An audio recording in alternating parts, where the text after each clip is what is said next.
Bismillahirrahmanirrahim. Assalamualaikum warahmatullahi wabarakatuh. Alhamdulillahi rabbil alamin. Alhamdulillahi nahmaduhu wa nasta'inuhu wa nastaghfiruh wa na'udzu bihi min shururi anfusina wa sayyiati a'malina. May yahdihillahu fala mudilla lahu wa may yudlil fala hadiya lahu. Asyhadu an la ilaha illallah wahdahu la syarika lahu wa asyhadu anna sayyidana wa nabiyyana Muhammadan abduhu wa rasuluh sallallahu alaihi wa ala alihi wa sahbihi wa man tabi'ahum bi ihsanin ila yaumiddin, amma ba'd. Para saudara-saudari sekalian yang dimuliakan oleh Allah tabaraka wa taala, pada kali ini kita akan mengkaji kembali bagian dari sirah Rasulullah sallallahu alaihi wasallam. Tema kita pada kali ini adalah tentang pernikahan beliau dengan Sayyidah Khadijah radhiyallahu anha. Ketika Rasulullah sallallahu alaihi wasallam beranjak dewasa, beliau dikenal oleh penduduk kota Mekah sebagai Al-Amin atau As-Sadiq Al-Amin, orang yang jujur, tidak pernah berdusta, dan orang yang amanah.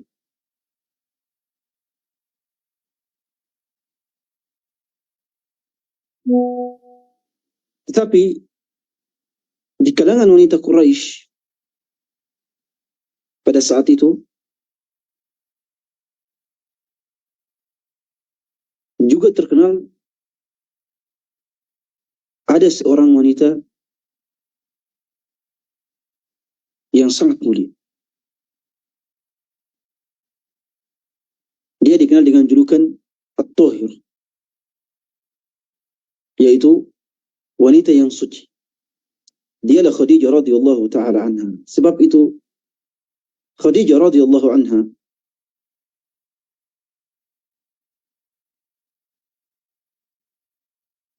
ketika suami pertamanya Abu Hala meninggal, dinikahi oleh laki-laki dari kaum Quraisy yang lain. Dia diperebutkan oleh bangsa Quraisy karena kemuliaan nasab, kebaikan akhlak, dan kesucian.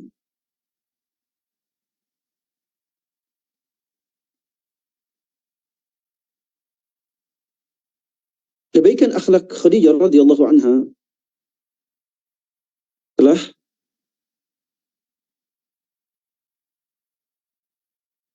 diakui sendiri oleh Rasulullah sallallahu alaihi wasallam, baik sebelum masa Islam ataupun setelah keislaman beliau. Ketika suami kedua atau dikatakan suami ketiga Khadijah radhiyallahu taala anha meninggal, Khadijah sebagai salah seorang pebisnis wanita kota Mekah pada saat itu mencari seorang laki-laki untuk membantunya dalam urusan bisnis. Sebagaimana kita ketahui bersama bahwa rata-rata kaum Quraisy adalah para pedagang atau penggembala, atau peternak.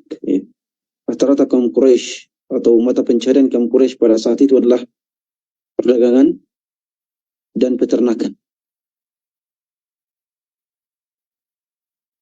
Khadijah radhiyallahu anha merupakan salah satu wanita populer yang menjalankan bisnis pada saat itu di kota Mekah Al-Mukarramah.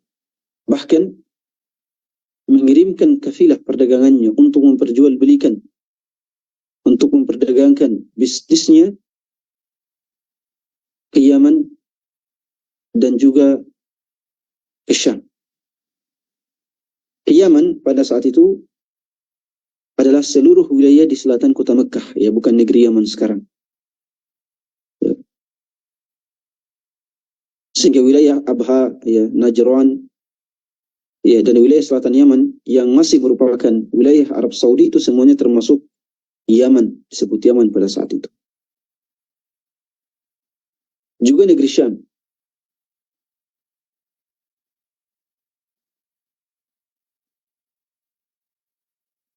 Kemudian ketika Khadijah radhiyallahu anha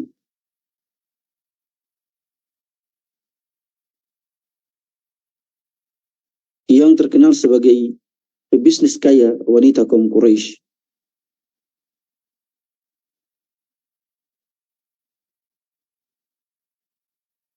tiba sebuah kabar pada beliau bahwa ada seorang pemuda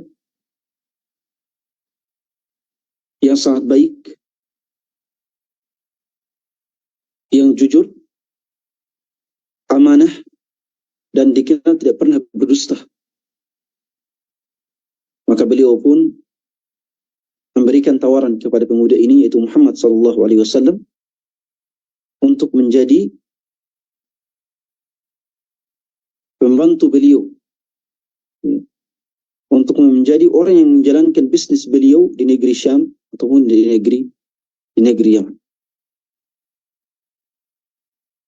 Dan ini disampaikan oleh Ibnu Ishaq radhiyallahu an. Beliau mengatakan, lama balaghaha an Rasulillah sallallahu alaihi wasallam ma balaghaha min sidqi hadithi wa 'idhami amanatihi wa karami akhlaqi ba'athat ilayhi fa'aradat alayhi an yakhruja fi maliha ila الشام في تجارتها مع غلام يقال له ميسر فقبلها صلى الله عليه وسلم. Bahwa ketika Khadijah mendengar kabar tentang kejujuran Nabi Muhammad sallallahu alaihi wasallam, sikap amanahnya, kemudian akhlaknya, ya, beliau pun kemudian menawarkan kepada beliau agar menjalankan bisnisnya ke negeri Syam. Ya. Dan dalam riwayat lain juga ke negeri Yaman. Maka berangkatlah Nabi SAW untuk menjalankan bisnis Khadijah radhiyallahu anha dengan ditemani oleh pembantu Khadijah yang bernama Maisar,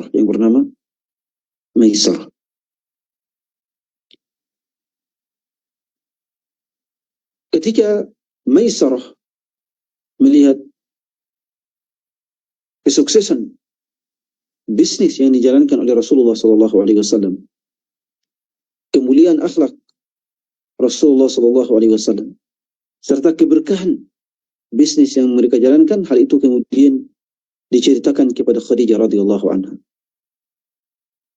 Akhirnya Khadijah radhiyallahu anha yang sedari awal telah kagum dengan Nabi kita Muhammad SAW,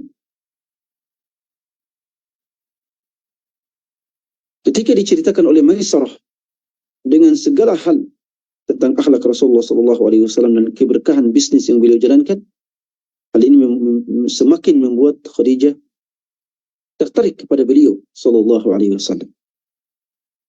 Sebab itu Khadijah yang merupakan seorang janda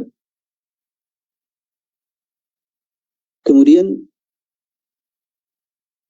berinisiatif untuk menawarkan pernikahan kepada Nabi kita Muhammad SAW. Akhirnya beliau curhat kepada salah seorang teman yang bernama Nafisah bintu Munya.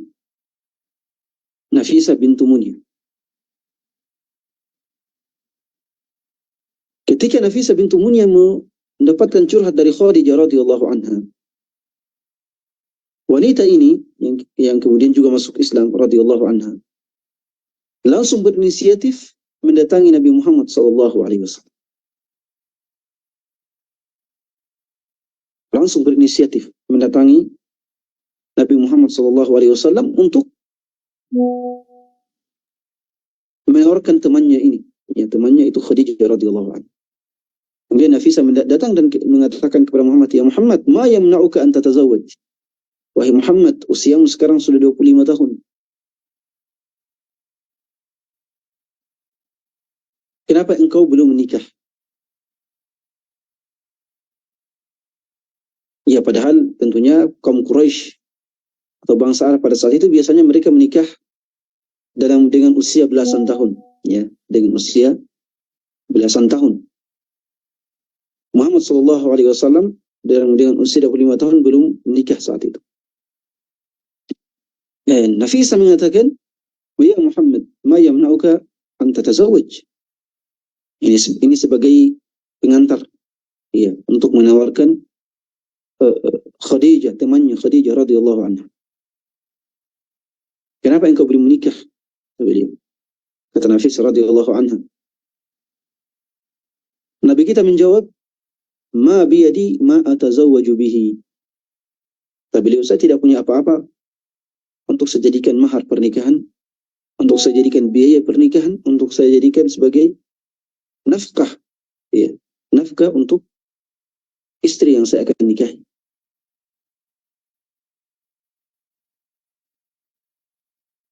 Maka Nafisah, ya, setelah mengetahui bahwa faktor belum menikahnya Nabi sallallahu alaihi wasallam adalah terkait dengan harta, maka Nafisah radhiyallahu anha mengatakan, "Fa in kufita dhalik wa du'ita ila al-jamal wal mal wa syaraf wal kafa'ah ala tujib?" Ya, wahai Muhammad, jika seandainya ada orang, ya, wahai Muhammad, jika seandainya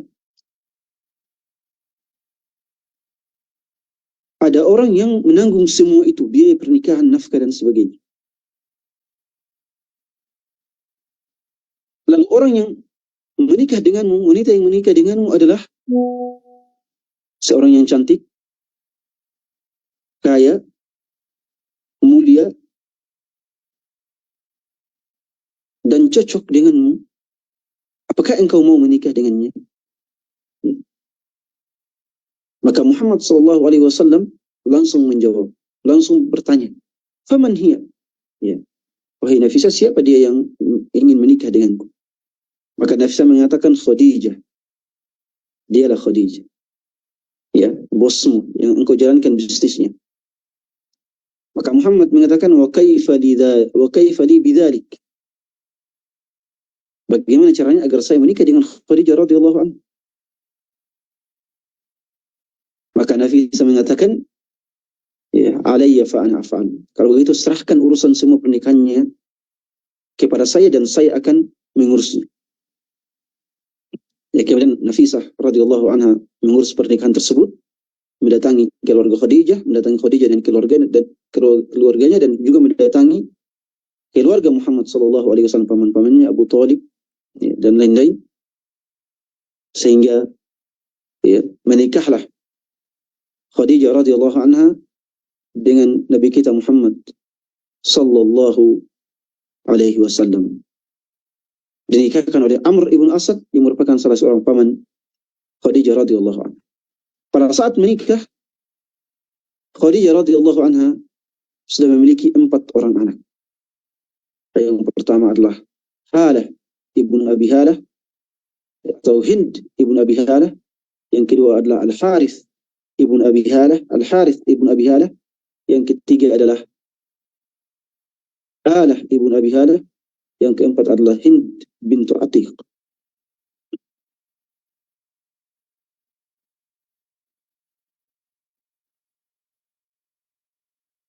Pernikahan Rasulullah sallallahu alaihi wasallam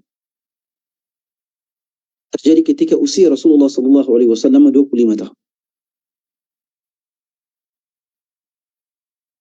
Apakah usia Khadijah radhiyallahu anha 40 tahun? Para ulama sejarah, ya, atau sejarawan Islam berbeda pendapat terkait hal ini. Ada yang mengatakan bahwa usia Khadijah radhiyallahu anha ketika menikah dengan Rasulullah sallallahu alaihi wasallam adalah 40 tahun. Ya, dan ini merupakan pendapat yang populer, ya, pendapat yang sangat populer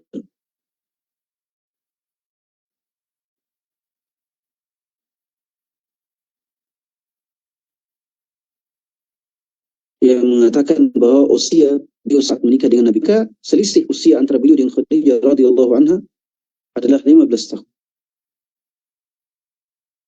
Tetapi sebagian ulama mengatakan kalau seandainya Khadijah radhiyallahu anha menikah dengan Nabi kita dengan usia 40 tahun, maka ini berarti bahwa Khadijah masih hamil ketika berusia mendekati 60 tahun. Ya.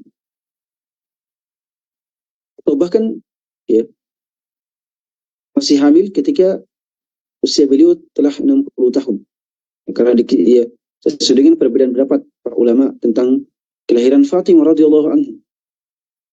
Apakah Fatimah lahir ketika usia Rasulullah SAW 40 tahun atau ketika berusia 45 tahun? Kalau seandainya Fatimah atau Ummu Kulthum yang merupakan anak terakhir lahir ketika usia Rasulullah SAW 40 tahun atau 45 tahun, maka ini bermakna bahwa usia Khadijah radhiyallahu anha ketika melahirkan anak terakhir beliau berusia sekitar 55 atau 56 tahun ke atas.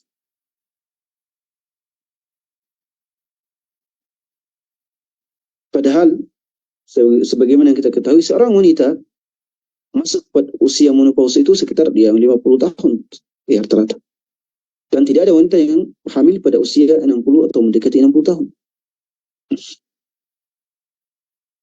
Ini sebuah ya, tanggapan dari sebagian ulama mengatakan bahwa usia Khadijah lebih muda dari 40 tahun ketika menikah dengan Rasulullah SAW.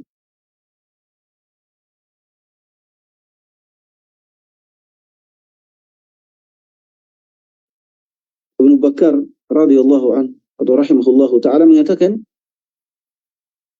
qala ulama'una la tahmilu imra'atun ba'da 60 illa min Quraisy wala ba'da 50 illa min al-Arab.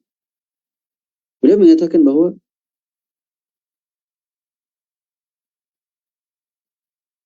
tidak ada wanita di dunia ini yang bisa hamil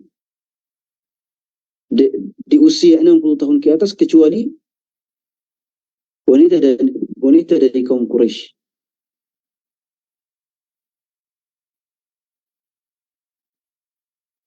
Jadi ya ini merupakan ya, sesuai dengan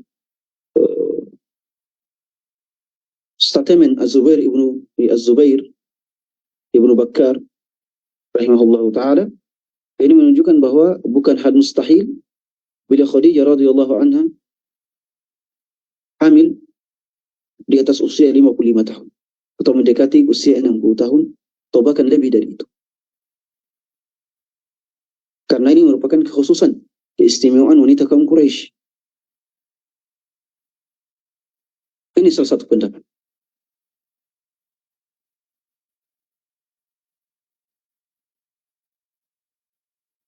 Sebagian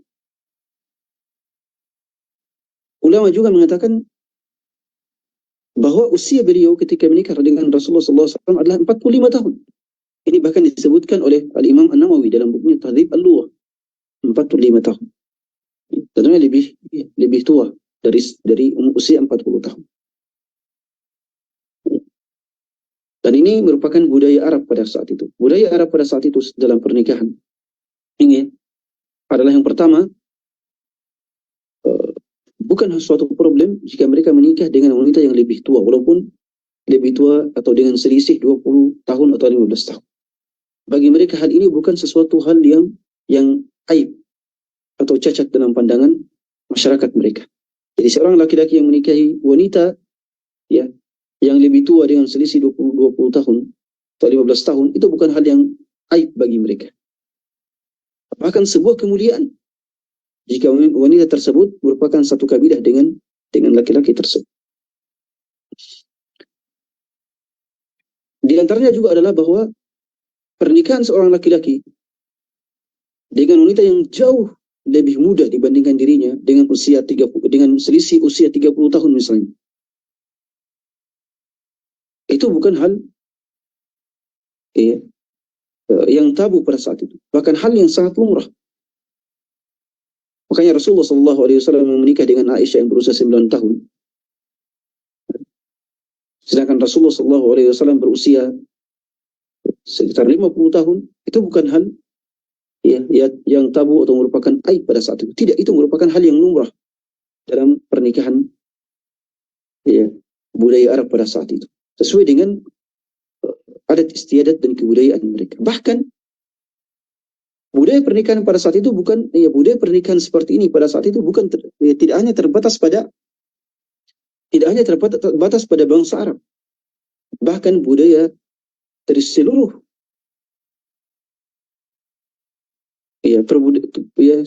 peradaban dunia pada saat itu membolehkan dan menganggap hal ini sebagai hal yang lumrah. Kebudayaan Cina misalnya itu merupakan hal yang lumrah bila wanita menikah di bawah umur. Menikah dengan usia 9 tahun, 8 tahun, 10 tahun. Itu bukan hal yang tabu bagi peradaban Cina misalnya. Atau peradaban Romawi pada saat itu. Termasuk perbedaan usia atau selisih usia antara laki-laki dan wanita dengan selisih yang sangat besar. Termasuk budaya mereka adalah terkait dengan persoalan poligami misalnya. Bagi mereka poligami pada saat itu adalah hal yang sangat lumrah, hal yang sangat lumrah. Bahkan mungkin saja adalah tuntutan bagi mereka pada saat itu. Karena aturan yang berkembang pada saat itu adalah aturan kabilah. Aturan kabilah.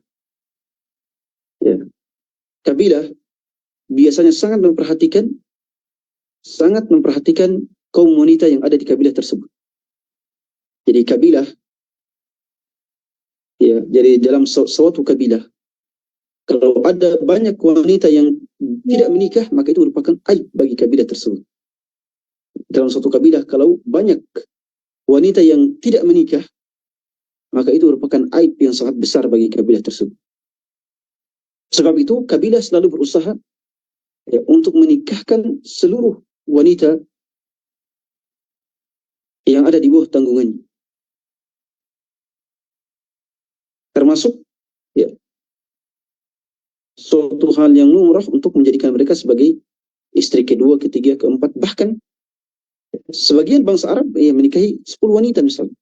Sehingga ada sebagian sahabat radhiyallahu anhum yang ketika masuk Islam memiliki 10 istri. Akhirnya Rasulullah SAW memerintahkan dirinya untuk menceraikan 6 istri dan hanya memilih 4 istri.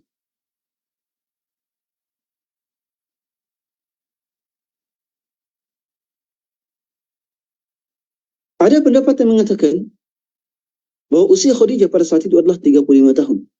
Ada juga yang mengatakan 25 tahun, ada juga yang mengatakan usia Khadijah saat itu adalah 28 tahun.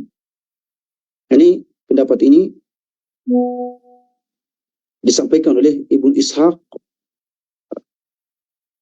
salah satu imam sejarawan Islam. Ibnu Ishaq juga salah satu imam ahli hadis Al-Hakim, dan dirojihkan oleh salah seorang ulama atau sebagian ulama, di antaranya adalah dia atau Akram dia Al-Umari rahimahullahu taala, salah seorang pakar sirah Rasulullah SAW kontemporer.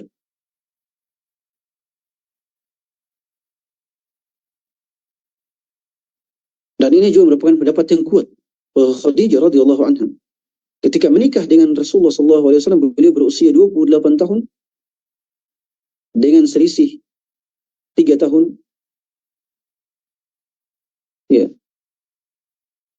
dari usia Rasulullah SAW. Jadi yang sangat populer adalah 40 tahun, dan Di antara pendapat yang sangat kuat adalah berusia 28 tahun. Berusia 28 tahun dengan anggapan bahwa 6 anak yang dilahirkan oleh Khadijah radhiyallahu anha dengan Rasulullah sallallahu alaihi wasallam itu semuanya ya lahir di bawah masa menopause Khadijah radhiyallahu anha atau di bawah usia 50 tahun pada saat itu. Kenapa Rasulullah sallallahu alaihi wasallam dalam pernikahannya selalu memilih janda dan tidak memilih gadis? Kita ketahui bersama bahwa semua istri Rasulullah sallallahu alaihi wasallam adalah janda kecuali Aisyah radhiyallahu anha.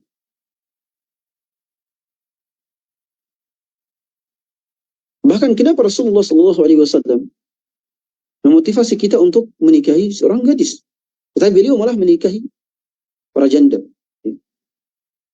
Beliau mengatakan kepada Jarir, ya, ya,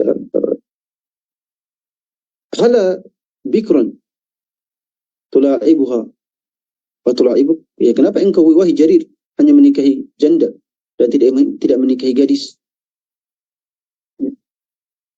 Tetapi beliau sendiri bahkan menikahi semua rata-rata istrinya adalah janda kecuali Aisyah radhiyallahu anha. Az-Zarkashi rahimahullahu ta'ala, Al-Badr Az-Zarkashi rahimahullahu ta'ala, dalam bukunya tentang keutamaan Aisyah radhiyallahu anha mengatakan bahwa di antara sebab kenapa Rasulullah sallallahu alaihi wasallam menikah dengan para janda dan kecuali Aisyah radhiyallahu anha, di antara sebabnya adalah kata beliau demi memuliakan Aisyah radhiyallahu anha, bahwa ini merupakan fadilah Aisyah radhiyallahu anha.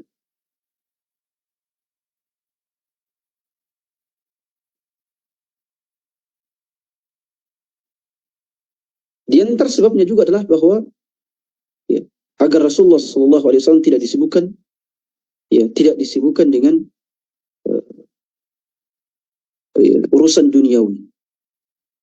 Ya, tidak disibukkan dengan urusan duniawi. Tentunya menikahi janda dengan gadis, kayak kata beliau, berbeda. Ya, kalau menikahi gadis, urusannya ya lebih ribet dan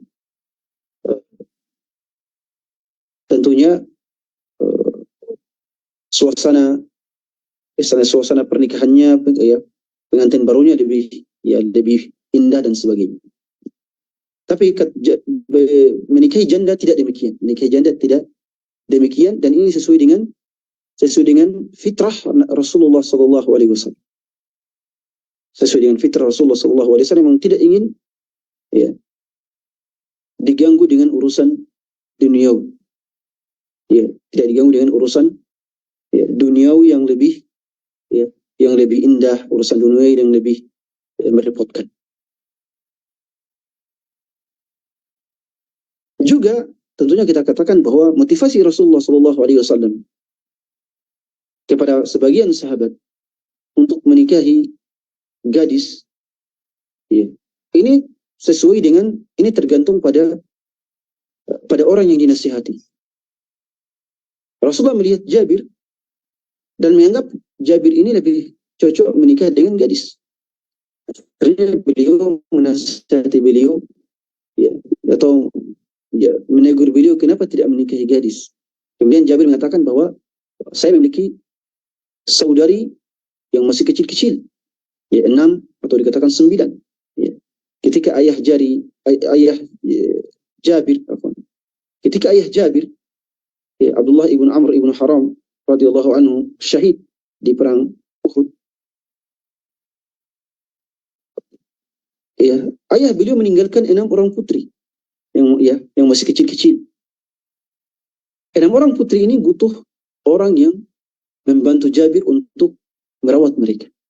Makanya Jabir radhiyallahu anhu kemudian menikahi seorang janda, karena ya mungkin seorang janda pengalaman untuk membantu beliau dalam ya merawat ya putri atau merawat saudari-saudari.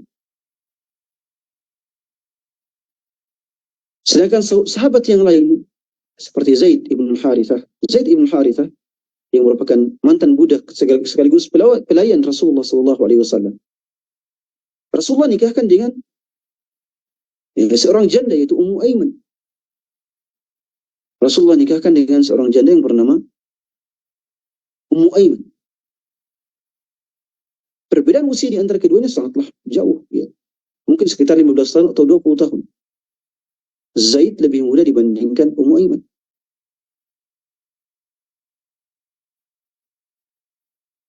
Sehingga lahirlah dari pernikahan mereka berdua Usamah ibnu Zaid radhiyallahu anhuma.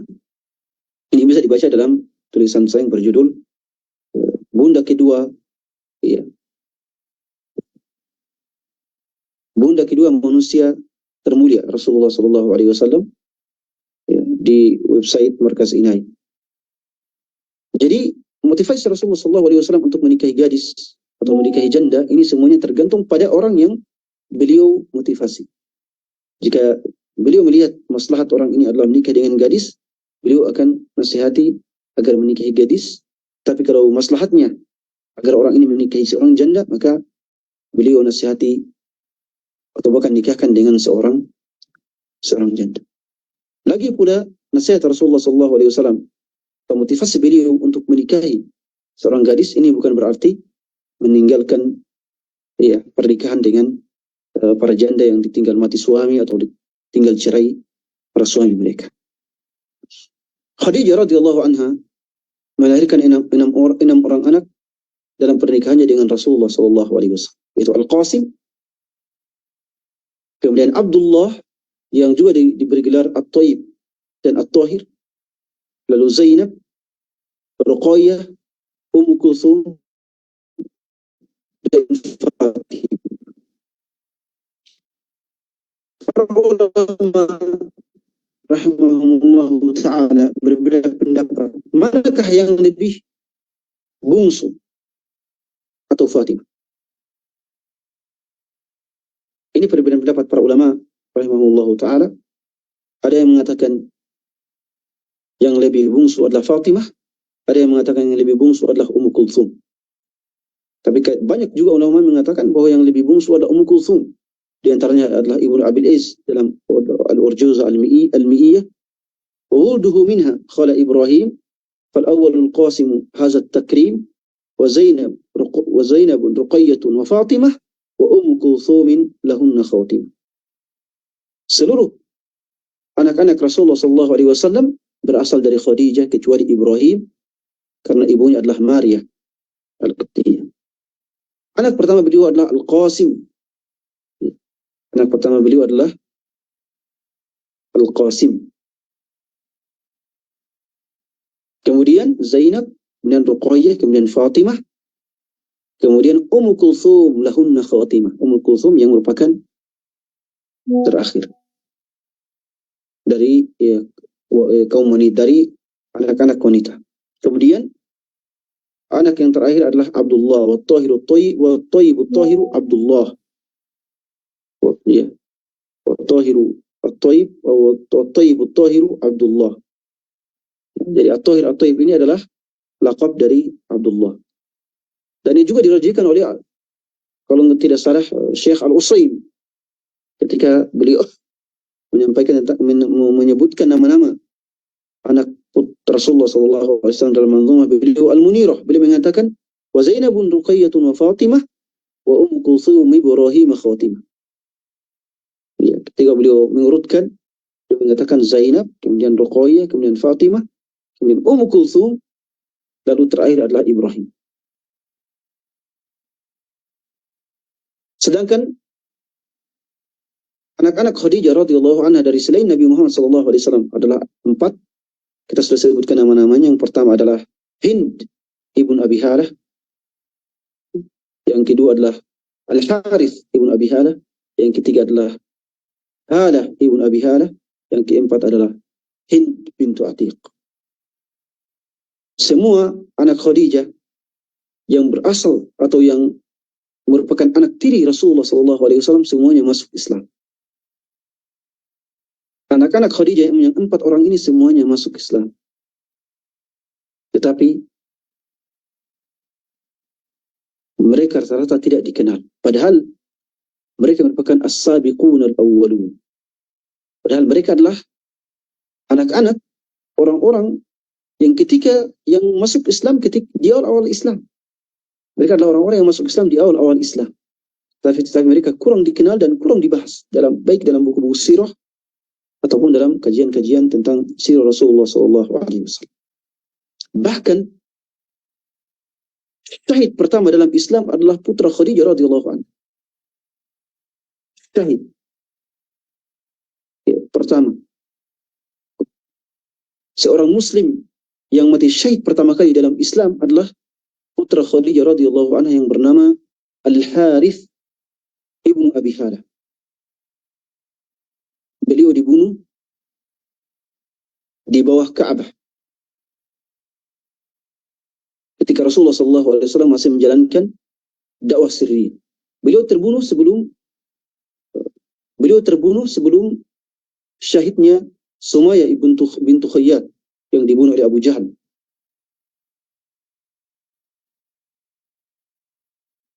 Al-Harith ibnu Abi Halah radhiyallahu anhu.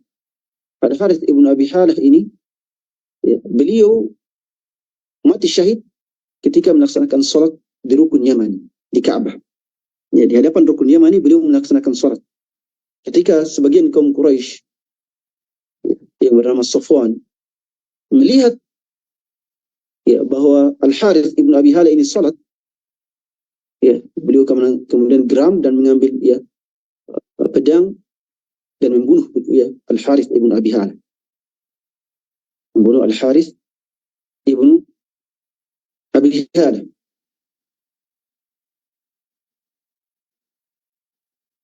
Akhirnya beliau merupakan syahid, seorang Muslim yang pertama kali syahid dalam Islam. Dan tetapi ini juga jarang dibahas oleh baik dalam buku sirah kontemporer ataupun dalam kajian-kajian sirah kontemporer. Beliau merupakan Al-Harith ibnu Abi Halah. Kemudian setelah itu meninggal Sumayyah bintu Khayyat yang radhiyallahu anha yang dibunuh oleh Abu Jahal.